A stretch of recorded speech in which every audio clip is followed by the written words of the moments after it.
Namaste.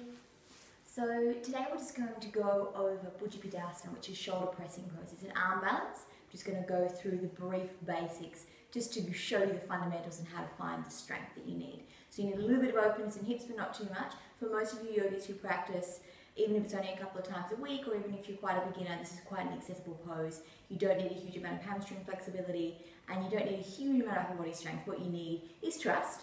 You have to trust that your wrists aren't going to break when you lower your tailbone down. So I'm just going to go over the pose nice and slowly with you. Okay, so just standing on up, and you want to bring your feet a little bit wider than hip width, and then you want to just squat down a little bit. Just bend your knees a little bit.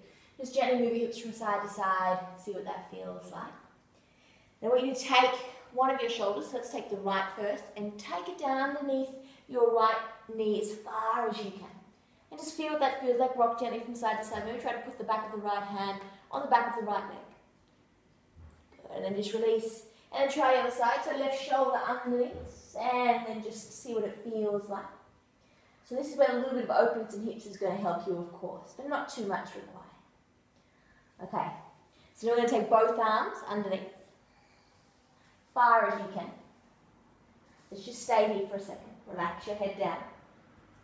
Stretch your legs as straight as you can. Maybe you can take your hands over your back. Grab your hands together if you can. Just to do a stretch. This isn't the full pose, it's just finding some more openness. So not necessary, but just open to the front of your chest. So your collarbones are free.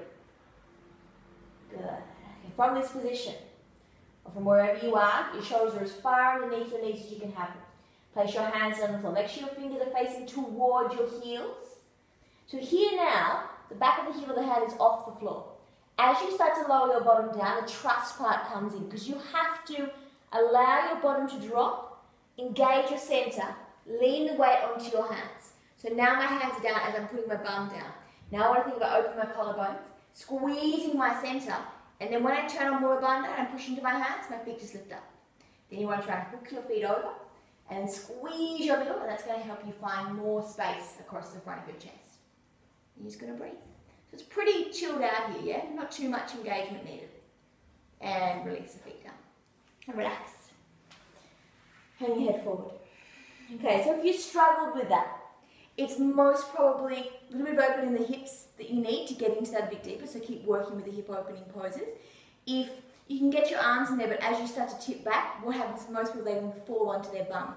So they come underneath, they get nice and deep, the hands come down, and as we lower, we tuck down backwards. What you need to start to think of is that's where you've got to turn on through your center. If you don't turn on through your center at that very moment, you're going to fall backwards. So let me just show you one more time.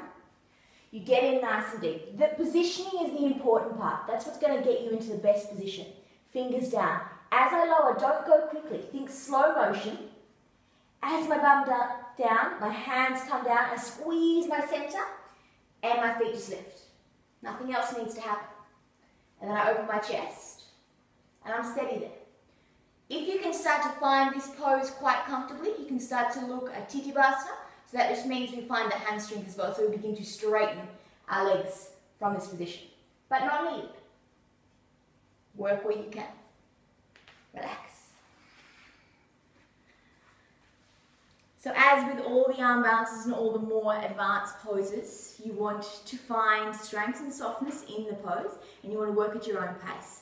If you get sore wrists, just move through your hands. Just notice your limitations and then work with your limitations. Watch the video over and over again. Just keep on trying and intermingle it into your normal practice, and it will come.